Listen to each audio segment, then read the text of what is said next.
वारकरी संप्रदायातील थोर महात्मे व महाराष्ट्रातील विचारवंतांची दुर्मिळ कीर्तने, प्रवचने, व्याख्याने ऐकण्यासाठी सुरेश महाराज सूळ या यूट्यूब चॅनलला अवश्य सबस्क्राइब करून बेल आयकॉन दाबा। या दुर्मिळ असणाऱ्या मनुष्य देहाला आम्ही आलो, बरविही वेळ सापडली संधी। आम्हाला संधी म्हणजे अनुकूलता प्राप्त झाली। कोणती अनुकूलता प्राप्त झाली? जेने सर्व सुखासी पात्र होईजे, ज्याच्यामुळे पूर्ण सुखाला आम्ही योग्य बनू, अशा प्रकारची ही संधी आहे।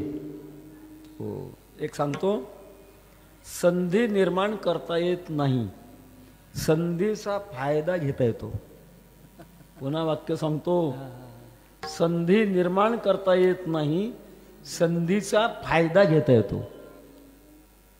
तेव्हा आम्हाला संधी प्राप्त झाली, वेळ प्राप्त झाली, पण संधीचा आम्ही फायदा घेतला। संधी म्हणजे अनुकूल प्राप्त झाली। कशी संधी प्राप्त झाली? साह्य झाली बुद्धी संचितासी। संचित म्हणजे साचवलेलं। आपल्या हृदयात आपण केलेल्या क्रिया कर्म सूक्ष्म रूपाने राहतात, त्याचं नाव आहे संचित, साचवलं। आणि आपल्या हृदयात साचवलेले जे संस्कार आहेत, त्या संस्काराला आपली बुद्धी सहाय्य झाली पाहिजे। संस्कार आणि बुद्धी दोन्ही एका मार्गाने चालली पाहिजे। बऱ्याच वेळेला होतं, संचित वेगळं आणि बुद्धी वेगळी। चांगल्या कुळामध्ये जन्माला येतात, संचित आहे पण बुद्धी सहाय्य नाही।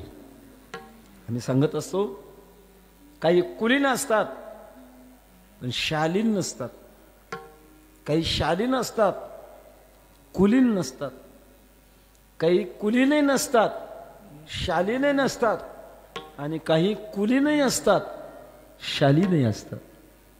काही कुलीन असतात पण शालीन नसतात। ज्यांच्या वंश परंपरेमध्ये वर्णसंकर झाला नाही, असं परंपरेने ज्यांच्यात संस्कार आले ते संचित आहे।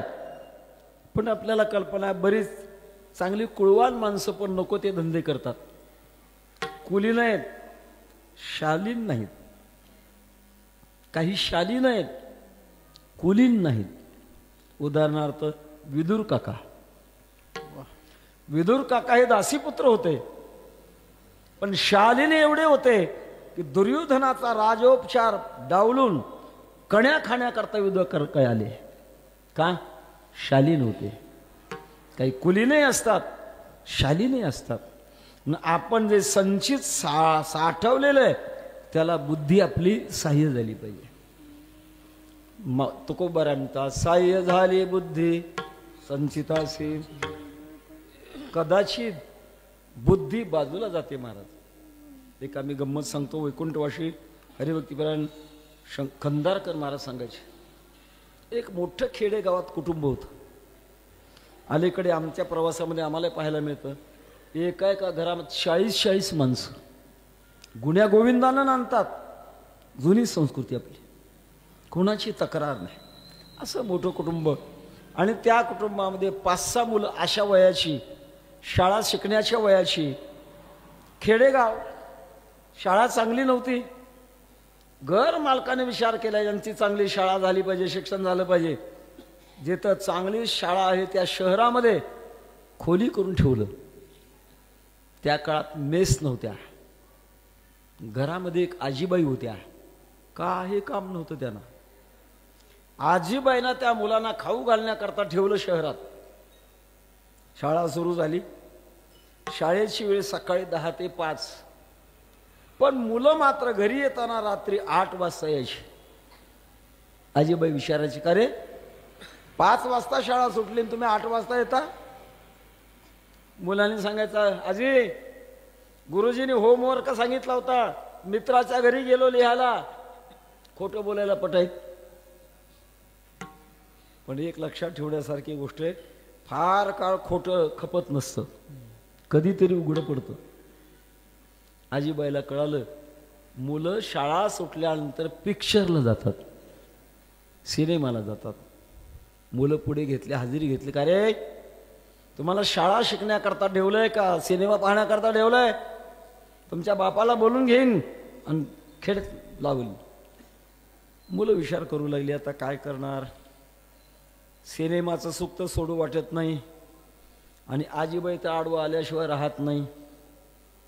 बघता बघता मुलाने त्या आजीबाईला सांगायचं, आजीबाई येता येता सिनेमाचा बोर्ड पाहिला, फार चांगला सिनेमा आलाय, चालते? आजीबाईने शिव्या द्यायला सुरुवात केली, कारण ते घराणं वारकरी संप्रदायाचं घराणं, मेल्या मुर्द्या, मला सिनेमा पाहायला चला म्हणता. एकदा झालं, दोनदा झालं, 10-15 वेळेला त्यांनी प्रयत्न केला. आजी फार चांगला सिनेमा आहे, वाईट काहीच नाही.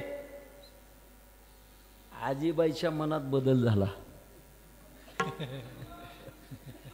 आणि आजीबाई मुलाबरोबर सिनेमा पाहण्याकरता गेल्या. 2 तासाचा सिनेमा पाहिला, घरी येऊन झोपी गेल्या. रोज सकाळी योगिया दुर्लभ तोम्या देखीला साधनी, झाडता झाडता काकडा आरती भोपाळ्या म्हणत होत्या. पण ज्या रात्री सिनेमा पाहिला, पहाटे उठल्यानंतर सिनेमातलं गाणं म्हणायला लागले. बिघडलं. संचित आणि बुद्धी दोघात फारकत झाली. महाराज म्हणतात, माझं तसं नाही झालं, माझी संचित अशी बुद्धी सहाय्य झाली. माझ्या वडिलांची निराशिरा देवा, तुझी चरण सेवा पांडुरंगा, तुझी चरण सेवा. माझ्या वडिलांची निराशिरा देवा, तुझी चरण सेवा पांडुरंगा. माझ्या वडिलांची निराशिरा देवा, माझ्या वडिलांची निराशिरा देवा, माझ्या वडिलांची निराशिरा देवा, माझ्या वडिलांची निराशिरा देवा. तुझी चरण सेवा पांडुरंगा, पांडुरंगा, तुझी चरण सेवा पांडुरंगा.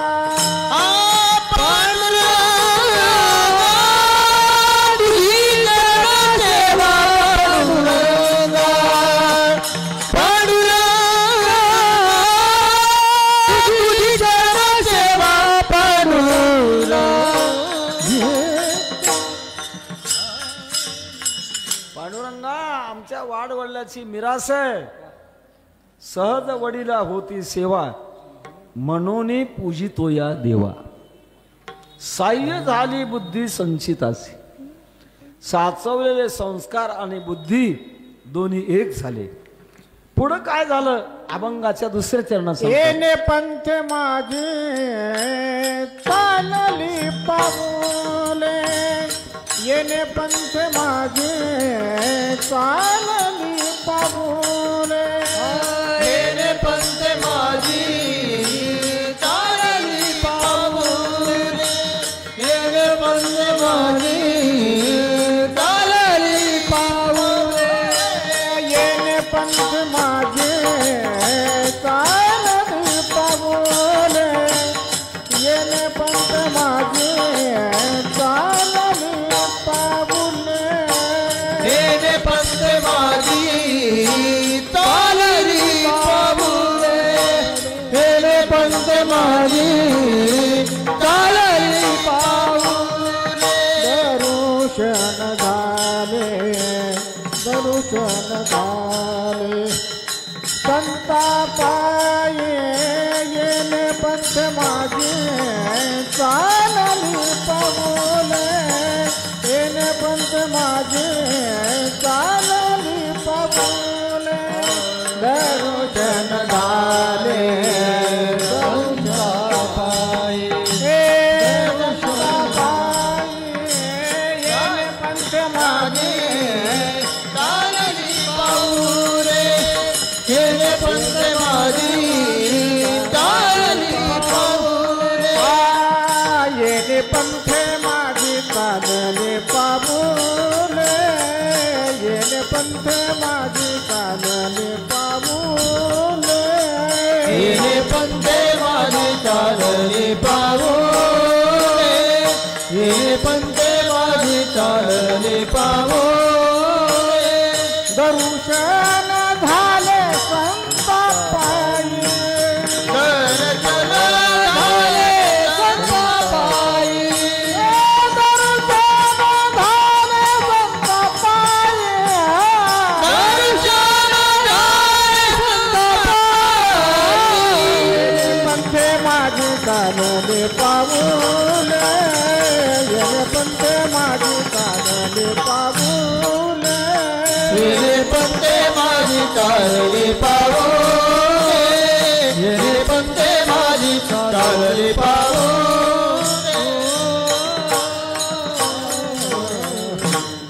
येणे पंथे माझी चालली पाऊले.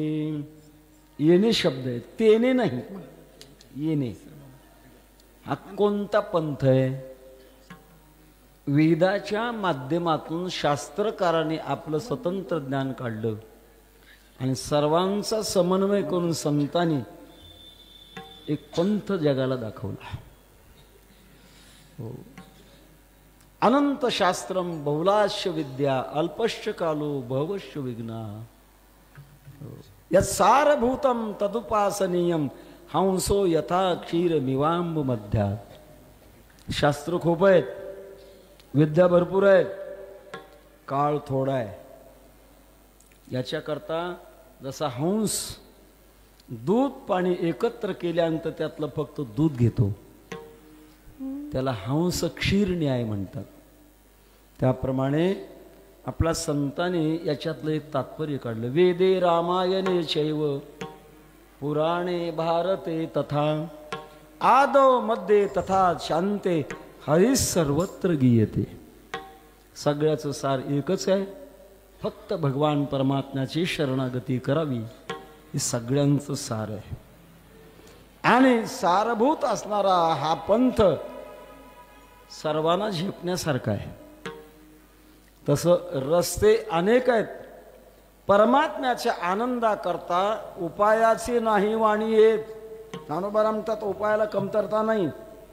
एक वाक्य सांगतो, जेवढं स्थळ महत्वाचं तेवढे साधन अनेक.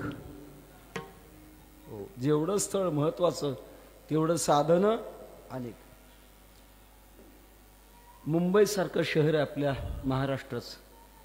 तुम्ही भूमार्गानं जा, लोहमार्गानं जा, जलमार्गानं जा, वायुमार्गानं जा. राजधानी आहे, कुठल्याही मार्गाने आपण जाऊ शकता. तसं भगवान परमात्म्याकडे जाताना उपायाचे नाही वाणी येत. खूप रस्ते आहेत. ध्यानेन आत्मनि पश्यन्ति केचिदात्मा आत्मनात्मना अन्ये ते मजानंत श्रुत्वानेभ्य उपासते. पण संतांनी एकत्र बसून असं संशोधन केलं. संत एकांती बैसले, सर्वही सिद्धांत शोधिले. सगळ्या सिद्धांताचं संशोधन केलं आणि संतांनी जगाकरता एक अशा प्रकारचा मार्ग दाखवला. भक्ती पंथ बहु सोपा, भक्ती पंथ बहु सोपा पंत बहु सोपा भक्ती पंत बहु सोपा पुण्य नागोया पापा पुण्य नागोया पापा पुण्य नागवेया पापा पुण्य नागवेया पापा ये जाने के पास ये जाने के पास जाने के पास जाने के पास ये के खंड ये खंड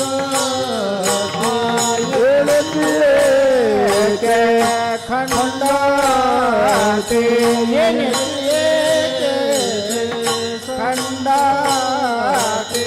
न लगे जा जाणावे नेणावे नलगे जाणावे नेणावे नलगे जाणावे नेणावे नलगे जाणावे नेणावे नलगे जाणावे नेणावे नलगे जाणावे नेणावे नलगे जाणावे नेणावे नलगे जाणावे भक्ती पंत बहु सोपा भक्ती पंत बहु सोपा पुण्य लागवे या पापा पुण्य लागवे या पापा येणे जाणे खेपा येण्याचे एके खंडते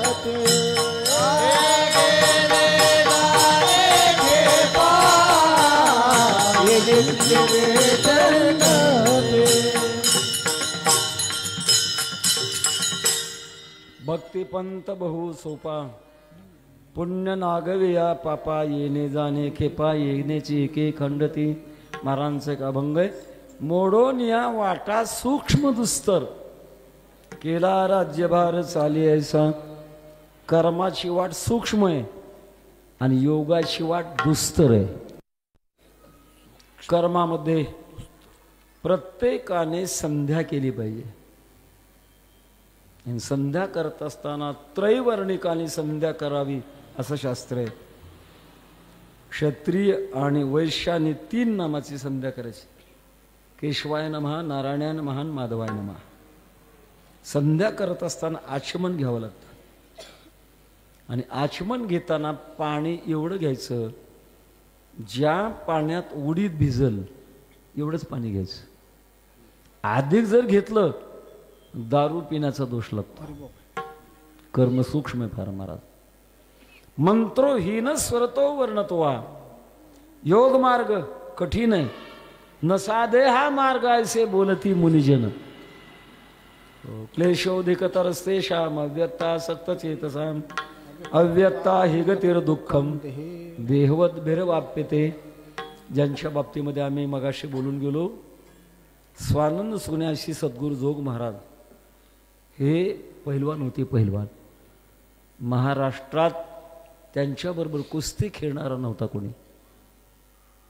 एका प्रसंगात पंजाबहून एक मोठा चांगला प्रसिद्ध नामांकित पहिलवान बोलवला. जोग महाराज आणि त्या पहिलवानाची कुस्ती लागली. एका क्षणात शितपट केला. जोग महाराजांना मिरवायला लागले. त्या काळात नगर जिल्ह्यात सरळ बेट आहे. गंगागीर बाबा होऊन गेले, फार महापुरुष होऊन गेले. ज्याने गंगेला प्रार्थना केली, आई मला तुझ्या पोटात जागा दे. आज आपण जर गेला गंगा येते, दुभंगते आणि पुन्हा मिळते. पोटात जागा दिली. असे महापुरुष कुस्ती पाहण्याकरता आले होते. आणि जेव्हा जोग महाराजांना मिरवायला लागले, जवळ आल्यानंतर म्हटले मी नाही म्हणणार पहिलवान याला. जोग महाराज जवळ गेले. काय म्हणता महाराज? बोला मी तुला पहिलवान खरा म्हणणार नाही. का बरं? अजून एक मोठा पहिलवान राहिलाय आणि तो जर पहिलवान लोळवला तर मी पहिलवान म्हणेन. कोणचा? काळ. जगा काळ खाय, त्याला लोळवलं तर मी पहिलवान म्हणे. जोग महाराजांनी कुस्ती सोडून दिली. राहुरी तालुक्यात एका योगाच्या सानिध्यामध्ये राहिले. योग साधना करताना नाडीचे ठोके कमी पडायला लागले. तो काय डॉक्टरचा विषय नाही. आळंदीला आले. ज्ञानेश्वरी घेऊन आजान वृक्षाखाली ज्ञानेश्वरी पारायण करायला सुरुवात केली. ज्ञानोबारांना प्रार्थना केली, माऊली उरले ते हरी तुम्हा समर्पण. शिल्लक राहिलेलं आयुष्य तुम्हाला अर्पण करतो. प्रत्यक्षात ज्ञानोबाराय प्रगट झाले. डोक्यावर हात ठेवला आणि सांगितलं जा आयुष्य दिलं वारकरी संप्रदायाचा प्रचार कर. हे जर झालं नसतं तर आम्ही सेवागिरी महाराजांची सेवा करण्याकरता आलो नसतो. महाराज काय बोलतो? योग मार्ग अवघड आहे, कठीण आहे. त्यात सगळ्यात सोपा मार्ग जर कोणता असेल तर तुम्ही भक्ती मार्गामध्ये या. या रे लहान तो या ते बलते नारी नर करावा विचार न लगे चिंता कोणासी. सकळासी येथे आहे अधिकार, कलियुगी उद्धार हरिनामे. प्रपंचात आपण कुठे असा कसंही असा परमात्मा करता येते. झोपी जाताना भगवंताचं चिंतन, जाग झाल्यानंतर चिंतन, आपलं काम करत असताना भगवंताचं चिंतन. हो, पुरुष मंडळी शेती काम करत असताना भगवंताचं चिंतन करता येतं. माता भगिनी स्वयंपाक करताना भगवंताचं चिंतन करता येतं.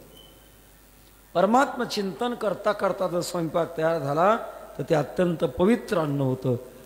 त्याच्या मनावर चांगले संस्कार होतात. भक्तिपंथाचं वर्मच आहे. आले भागात कळतो, आले भागात कळतो, आले भागात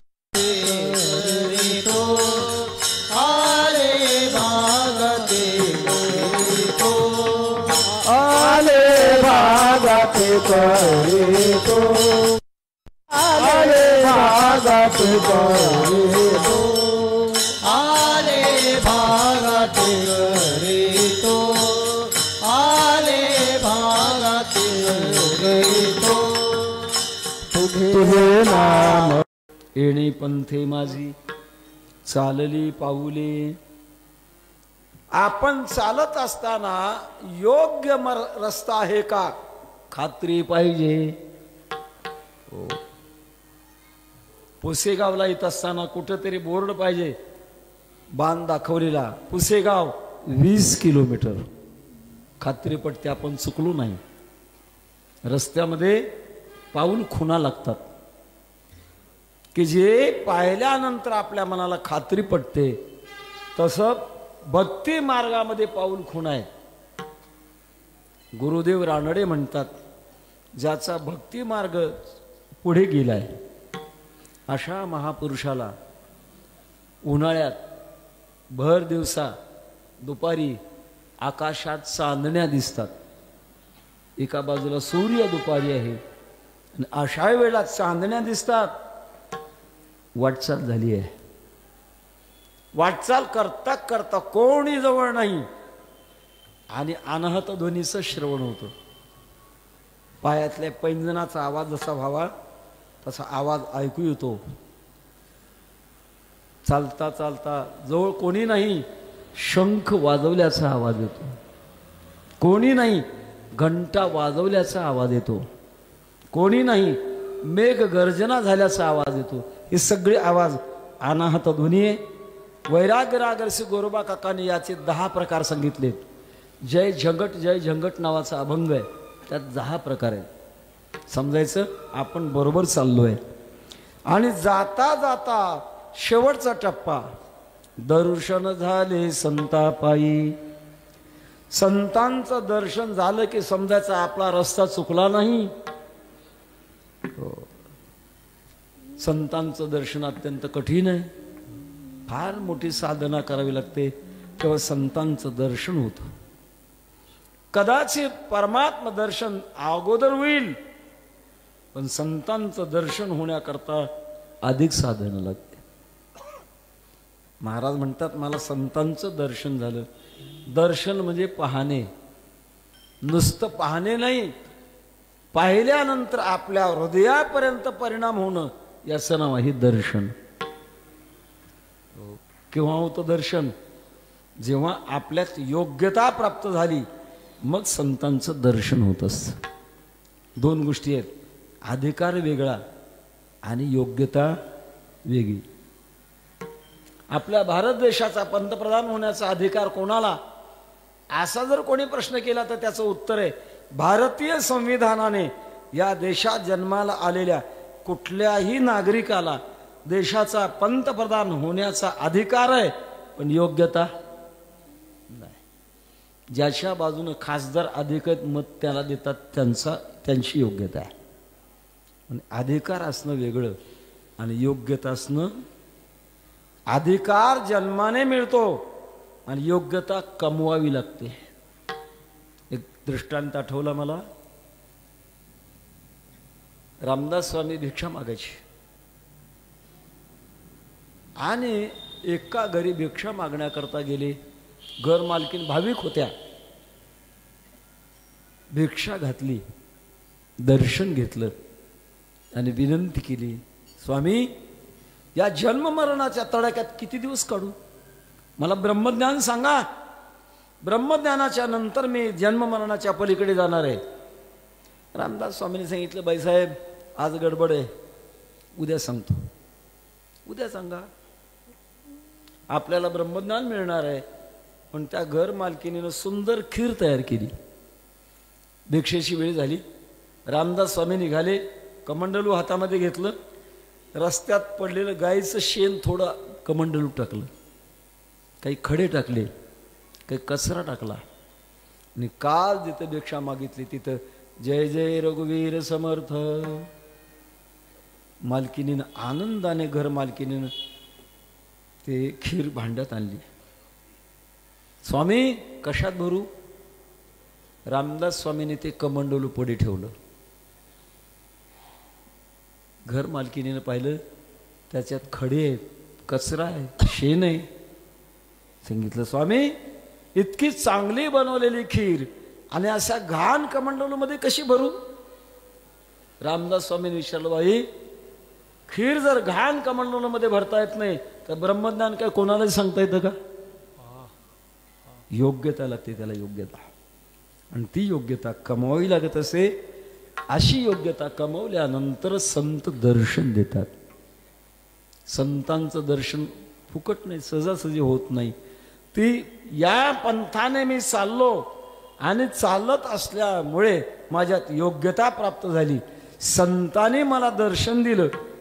दर्शन दिल्यानंतर फळ काय प्राप्त झालं? अभंगाच्या 3ऱ्या चरणात सांगतो, त्रासिले दरिद्रे दोषा झाला खंड. नासरे दरिद्रे दोषा झाला त्रासिले दरिद्रे दोषा झाला खंड.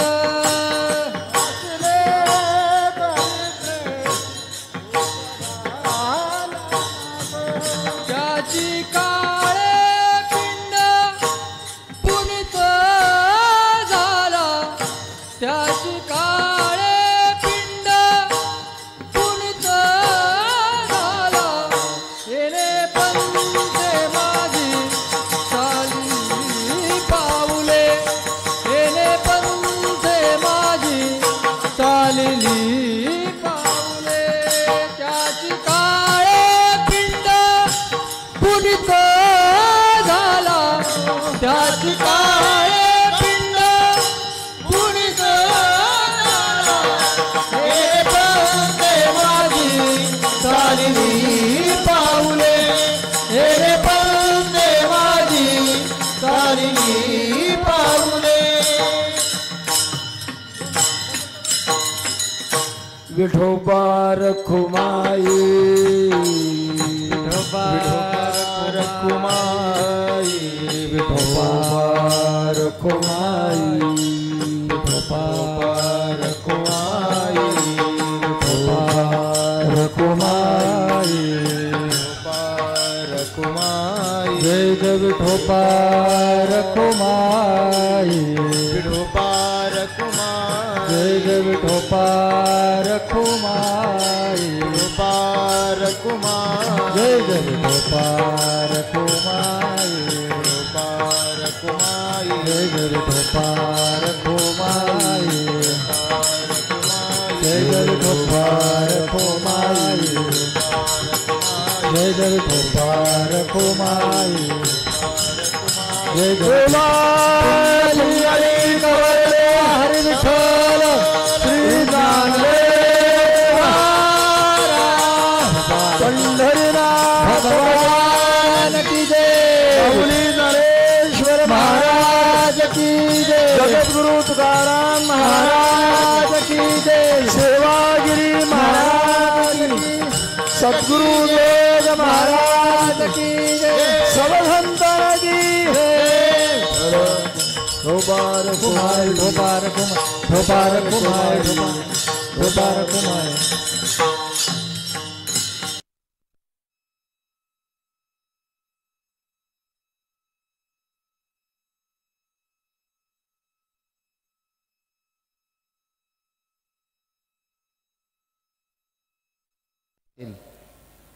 मधल्या चालीचं काय झालं? कारण संप्रदायाच्या कीर्तनामध्ये पहिली मधली शेवटची चाल म्हणण्याचा टाळकऱ्यांचा जन्मसिद्ध हक्क आहे. कीर्तनकाराने हिरून घेऊ नये, पण बऱ्याच वेळेला पत्रिकेच्या शेवटी असतं वेळेनुसार कार्यक्रमात बदल करण्यात येईल. त्याचा वापर कधी करायचा? 15 मिनिटं शिल्लक राहिली. शेवटी आपण चाल म्हणूया. त्रासिले दरिद्रे दोषा झाला खंड, त्याच काळे पिंड पुनित झाला. संतांचं दर्शन झालं आणि माझं दारिद्र्य संपलं. म्हणजे करोडो रुपये मिळाले का? हा अर्थ नाही महाराज. बाहेरचं दारिद्र्य आणि आतलं दारिद्र्य दोघात फरक आहे. बाहेरचं दारिद्र्य किती जरी मिळालं तरी पूर्ण होत नाही. हो, बरीच मंडळी आपल्या देशातला पैसा परदेशाच्या बँकेमध्ये टाकतात, कारण या देशातल्या बँका भरलेल्या असतात. असं आपण ऐकत होतो. परदेशातला आपल्या देशातला गेलेला पैसा जर आणला तर 10 वर्ष आपल्या देशाला कमी पडणार नाही, असं ऐकत होतो. मला प्रश्न विचारायचा आहे, ज्याने तो पैसा परदेशातल्या बँकेत टाकला त्यांना फायदा काही नाही महाराज. मेल्यानंतर 3-3 दिवस जाहीर करत नाहीत मेले म्हणून. हे सगळ्यांना नाही कळणार, फार थोड्या लोकांना कळेल. काय उपयोग महाराज? बाहेरचं दारिद्र्य आहे, आतलं दारिद्र्य. सही भवती दरिद्री यस्य तृष्णा विशाला. तो दरिद्री आहे की ज्याची तृष्णा थांबतच नाही, निर्माण होतच राहते. मेरूही हाता आलिया तरी म्हणे एखाद्या दारुणाही ओळवू. ज्ञानोबा म्हणतात केवढी संपत्ती जरी आली तर त्याची भूक संपत नाही. समजायचं खरा दरिद्री तो आहे. आणि खरा श्रीमंत कोण आहे? ज्याच्या अंतःकरणामध्ये सतत समाधान आहे आणि बाहेरच्या श्रीमंतीची ज्याला गरज वाटत नाही तो खरा श्रीमंत आहे. दृष्टांत सांगतो. सिकंदर बादशाह जेव्हा आपला देश लुटण्याकरता निघाला, गुरुकडे गेला, आपल्याला नमस्कार केला. कोणतंही मोठं कार्य आपल्या गुरुजीच्या आशीर्वादाशी होत नाही. गेला, महाराज मी हिंदुस्थानवर स्वारी करण्याकरता निघालोय, येताना तुमच्याकरता काय आणू सांगा. गुरुजींनी सांगितलं आता हिंदुस्थान मधली गंगा, गाय, गायत्री, अनेक साधू माझ्याकरता घेऊन या. जेव्हा सिकंदर बादशाह स्वदेशी निघाला, गंगा गाय घेतली, गाय घेतली. आता त्या काळात गायीचा सुकाळ होता. खऱ्या अर्थानं गाय ती आहे ज्याला आपण गावरान गाय म्हणतो, ती खरी गाय आहे. संकरित गाय आता पुढे बोलायला नको. गाय घेतली, गायत्री मंत्र घेतला, अनेक साधू घेऊन जायचा. हिमालयामध्ये गेला सिकंदर बादशाह. एक साधूंचा आश्रम दिसला. दिवस थंडीचे. साधू महाराज एका शिळेवर सूर्य स्नान करत बसले होते. स्नानाचे प्रकार आहेत: जलस्नान, मंत्रस्नान, भस्मस्नान, सूर्यस्नान. काही भागामध्ये स्नानाच्या गोळ्या मिळतात म्हणतात. जलस्नान, आपण रात्री झोपी जातो, अज्ञान अपवित्र आहे आणि त्याच्यात एकरूप झाल्यामुळे आपलं शरीर सगळं अपवित्र होतं. त्याच्याकरता सकाळी उठल्यानंतर गंगेचे, यमुनेचे व गोदावरी सरस्वती नर्मदे सिंधू कावेरी जलेस्मिन सन्निधीं करू. आपल्या पुढचं जे पाणी आपल्या अंगावर घ्यायचे, त्याच्यावर मंत्र म्हणा. नाही मंत्र म्हणता आला, आपल्या देशातल्या पवित्र नद्यांचं स्मरण करा आणि त्यांना विनंती करा, तुम्ही याच्यात या, मला स्नान करायचे. पापोहम पापकर्माहम पापात्मा पापसंभवा त्राहिमाम कृपया गंगे सर्व पाप हरा भव, मला पापातून मुक्त करा, असं आपल्या शब्दातून बोला. हे आहे जलस्नान. दुसरं आहे मंत्रस्नान. मंत्राने स्नान होतं, त्याचं नाव आहे मंत्रस्नान. तुमच्याकडचं मला माहित नाही, पण आमच्याकडचं सांगतो. श्रावण महिन्यात बरीच माणसं होतात. वाईट खात नाहीत, वाईट पित नाहीत, एक महिनाभर माणसासारखं राहतात. आणि त्या काळात एक सत्यनारायणाची पूजा करतात. सत्यनारायणाची पूजा कोणी पहाटे करत नाही. 2:30 वाजता, 3 वाजता, 4 वाजता. मग तो काय यजमान स्नान करून बसतो का पूजेला? नाही बसत.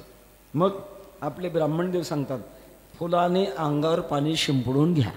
ओम अपवित्र पवित्र वा सर्वाव सांगतो पिवा यस्मरेत पुंडरीकाक्षम सभायाभ्यंतर शुची. हे मंत्र स्नान आहे, मंत्र स्नान. नंतर भस्म स्नान आहे. आता जो बुक्का लावला ना, हे स्नान आहे एक प्रकारचं, याला भस्म स्नान म्हणतात. लिंगायत पंथामध्ये जेवायला बसल्यानंतर विभूती अंगाला लावल्याशिवाय जेवण करत नाहीत. स्नान आहे ते, भस्म स्नान आहे. आणि चौथं आहे सूर्यस्नान. सूर्योदयाच्या अगोदर उठायचं आणि सूर्याची कोवळी किरण आपल्या अंगावर घ्यायची. आरोग्यम भास्कराद चेत सुखमिच्छेत हुताशना. आरोग्याला फार चांगली असतात. साधू महाराज सूर्यस्नान करत बसलेले होते आणि पूर्व दिशेकडून सिकंदर बादशाह आला. नमस्कार केला. महाराज, मी राजा आहे, काय पाहिजे तो तुम्हाला मागा, कारण त्याच्याशिवाय आपल्याबरोबर येणार नाही. तुम्हाला काय पाहिजे ते मला मागा. साधू म्हणाले, अरे तू राजा आहेस, मी महाराजा आहे, कोणी कोणाला द्यायचे रे? सिकंदर बादशाला असं वाटलं की यांना वाटत असेल मी मांडलिक राजा आहे, आम्ही सार्वभौम राजा आहे, महाराज मागून घ्या माझ्याकडनं काहीतरी. निस्पृहस्य तृणम जगत, मुंगी आणि राव आम्हा सारिखाची जीव. साधू महाराज म्हटलं, राजा तुला देऊ वाटतंय का? हो देऊ वाटतंय, मागेल ते देतो. एक काम कर, तुझ्या उभं राहण्याने माझ्या अंगावर येणारं ऊन थांबले, बाजूला सरक, काही देऊ नको. सार्वभौम राजाला बाजूला सारण्याची ताकद, हे कशाचं लक्षण आहे? पूर्ण तृप्त झाल्याचं लक्षण आहे. दारिद्र्य नाही महाराज, पूर्ण श्रीमंती आहे. त्रासिले दरिद्रे दोषा झाला खंड. दोष कशाला म्हणतात?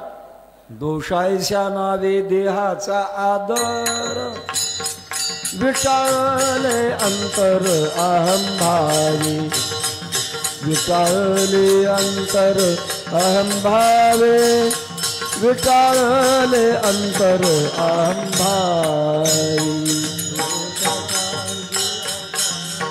आदर विटाळले अंतर अहंभावे, विटाळले अंतर अहंभावे, विटाळले अंतर अहंभावे. दोष त्याला म्हणतात. दोष ऐशा नावे देहाचा आदर. देहाचा खूप शरीराचा आदर करणं, याही पेक्षा पुढचा दोष आहे. विटाळले अंतर अहंभावे, आतलं आत विटाळलं, अस्पृश्य अवस्था प्राप्त झाली. कशाने? अहंकाराने. अहंकार असा जिद्दू पदार्थ आहे महाराज, किती घालवण्याचा प्रयत्न केला तरी तो जात नाही. आम्ही गंमत सांगत असतो, भजनात कीर्तनात मृदंग वाजवल्यानंतर अहंकार जावा का राहावा, या दोघांचं नाही सांगत, बाहेरच्याच सांगत. उगी वाटतं आमच्यासारखं कोणाला वाजवता येतं? कीर्तनात भजनात चाली म्हटल्यानंतर अहंकार जावा का राहावा, इथलं कोणाचं सांगत नाही, बाहेरच्याच सांगत. कीर्तन केल्यानंतर अभिमान जावा का राहावा, आमच्यासारख्याला वाटतं माझ्यासारखं कीर्तन कोणाला करता येतं? अरे तुझ्यासारखे 56 गेले ना, एक एकाहुनी बळी रे. का अभिमान घेतो? अभिमान घेणं सगळ्यात वाईट गोष्ट आहे, दोष आहे. आणि त्याच्यानंतर महादोष आहे. महादोष कोणता आहे? परमात्म्याच्या मार्गाला लागलोय आणि कालांतराने रस्ता सोडलाय. नको होऊ देऊ भावी अभावना, यासी नावे जाना महादोष. एकतर परमार्थाला लागणं थोडं विचार करून लागावं आणि या मार्गात आल्यानंतर मात्र सोडू नये. जर सोडला तर तो महादोष आहे. बरीच माणसं फार चिकटीनं परमार्थ करतात. 40-50 वर्ष नामजप करतात, वारी करतात, ज्ञानेश्वरी पारायण करतात, गाथा वाचतात आणि नंतर मात्र कुठंच येत नाहीत. का हो? आता कुठं दिसत नाही तुम्ही? वारीला दिसेनात, भजनात नाहीत, कीर्तनात नाहीत, जपात नाहीत, पूजेत नाहीत. करून बघितलं, हाताला काही लागलंच नाही म्हणतो. अरे तुझे हात गेले का तिथपर्यंत? हे हात जाण्याकरता आमच्या नामदेव महाराज म्हणतात, जन्मोजन्मी आम्ही बहुपुण्य केली, तेव्हा या विठ्ठले कृपा केली. कदाचित या जन्मात पूर्ण होईल की नाही सांगता येत नाही महाराज. कारण भगवंताचा अनुभव येण्याकरता आपण किती दूर आहात याच्यावर अवलंबून आहे. पुसेगावला एवढे आपण भाविक मंडळी जमलात, सगळ्याला सारखा वेळ लागला का? आम्हाला जवळजवळ 8 तास लागले यायला. कोणी 4 तासात आला असेल, कोणी 2 तासात, गावातली मंडळी 5 मिनिटात आला असाल. जितकं आपण महाराजांच्यापासून दूर असाल तितकं आपल्याला वेळ लागेल. म्हणून आपल्या परमार्थामध्ये ध्रुव बाळकाला भगवंतापर्यंत पोहोचवण्याकरता 6 महिने लागले. जगद्गुरु तुकोबारायांना 15 दिवस लागले. 15 दिवसामध्ये साक्षात्कार झाला. विठोबा भेटला निराकार. राजा परीक्षितीला 7 दिवसात आणि एक राजा 1 तासात, 1 तास उरला खटवांग राजासी. भाग्यदशा कैसी प्राप्त झाली. याकरता शिकाटी सोडू नये महाराज. हाच नेम आता न फिरे माघारी, बैसले शेजारी गोविंदाच्या. अशी दृढ निष्ठा तो दोषामध्ये येत नाही. त्रासिले दरिद्रे दोषा झाला खंड, त्याच काळे पिंड पुनीत झाला. पिंड आपल्या शरीराला पिंड म्हणतात. आणि संतांचं दर्शन झालं, माझा देह पवित्र झाला. मोठं चिंतन आहे पण आपली वेळ संपलेली आहे. फार न सांगता एकच प्रसंग सांगतो आणि शेवटचं चरण अत्यंत थोडक्यात सांगून जय विठ्ठल करूया. एक 700 वर्षापूर्वीचा काळ आपल्या देशाचा एवढा भाग्यवान काळ की एकाच काळात 108 संतांचा अवतार होता. नामदेव महाराजांच्या घरामध्ये 14 संत, निवृत्तीनाथ, ज्ञानोबाराय, सोपान काका, मुक्ताबाई 4 संत, चोकोबाराय, नरहरी महाराज, सावता महाराज, एका काळातली मंडळी. त्या काळात वयोवृद्ध 2 संत होते. एक वैराग्य रागरसी गोरोबा काका महाराज आणि दुसरे कानू पाठक.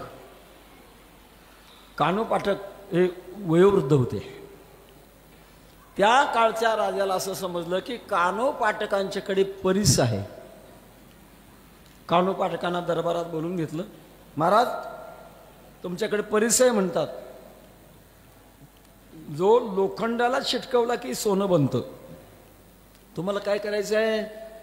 सोने आणि माती तो आम्हा समान आहे चित्ती म्हणणारे तुम्ही, तुम्हाला परिसाचं काय करायचं आहे? मला राज्य चालवायचं आहे, मला परीस देऊन टाका. कानो पाटकांनी सांगितलं, राजा तुला चुकीचं कळालंय. माझ्याकडे परीस नाही, माझं शरीरच परिसरूप झाले. खरं खोटं पाहण्याकरता राजाने कंबरेची तलवार उपसली आणि होतं का नाही म्हणून पाहण्याकरता शरीराच्या जवळ नेल्याबरोबर ती तलवार सोन्याची झाली. घाबरला राजा. एवढं सामर्थ्य, आता जर मला शाप दिला तर?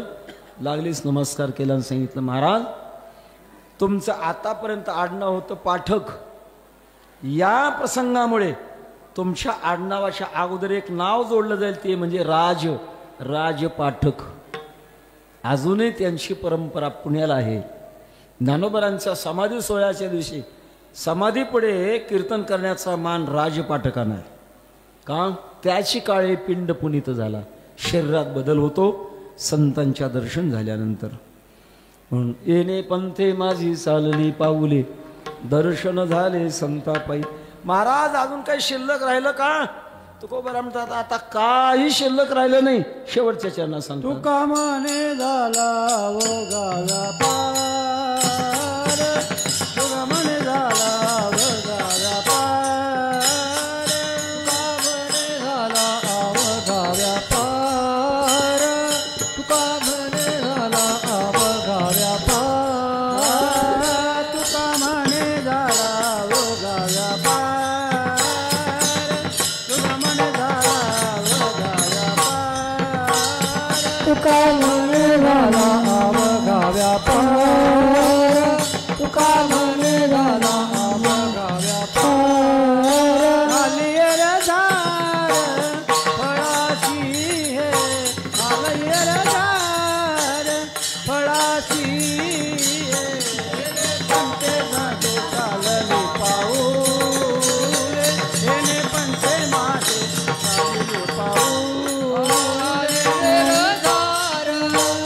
फळाची आली रे झाड फळाची, येणे पंते माझे चालले पाऊले, येणे पंते माझे चालले पाऊले. दर्शन झाले संतापायी, दर्शन झाले संतापायी, येणे पंते माझे चालले पाऊले, येणे पंते माझे चालले पाऊले.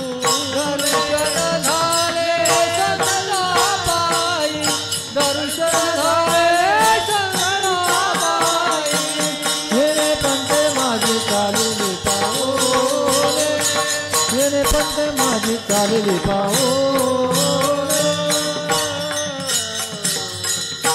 आता माझ्या जन्माची कृतकृत्यता आणि प्राप्तता झाली. आता याच्या पलीकडे मिळवायचं काहीच नाही. तुका म्हणे झाला अवघा व्यापार, आली येरजार फळासी. ज्याच्या करता मनुष्य जन्माला आलो ना, ही माझी सफलता झाली. का? येणे पंथे माझी चालली पाऊले, दर्शन झाले संतापायी. ज्ञाने